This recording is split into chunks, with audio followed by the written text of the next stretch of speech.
expert on violent extremism who's worked for the US Department of Homeland Security. Thank you very much for joining us. Obviously, details on these attacks still coming in, but just slightly more broadly, more widely, what do you make of the significance of the timing of these attacks?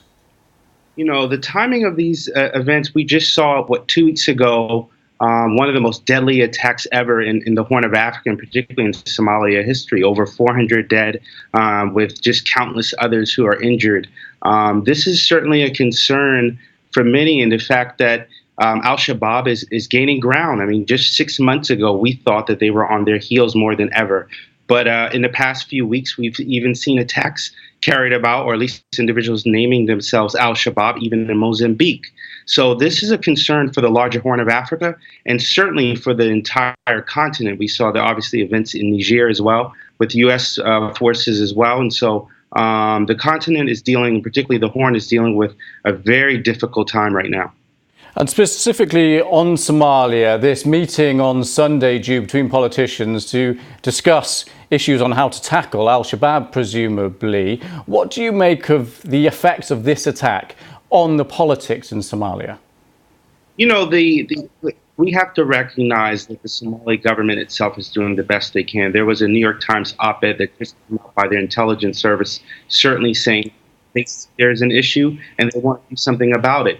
So I finally have a willing partner for the issue. The real issue is, do they have the resources, do they have the technical wherewithal, and do they have the means to do it? I think, quite frankly, just in a short, simple term, it is they need assistance. The international community cannot give up. And donor fatigue, though it's something that we may want to do right now, this is the time more than ever to carry out increased amount of hardcore kinetic activity and give them the necessary support technically that they need.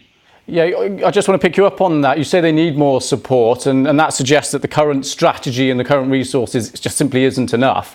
What, in practical terms, can change, can happen to fight this? You know, I think, frankly, just carrying out those high-value targets that the big-name leaders there's something you have to do, but it's the low-rank-and-file that we have to get to as well. It's also a prevention issue as well. Our difficult time, I think that more is a win in Ville of Somalia. And I'm sorry, we're just losing you there, but Mohammed Fraser-Rahim, thank you very much for joining us. Here in the United Kingdom, 9 sailors working on a nuclear submarine have been sacked after tests showed they had been using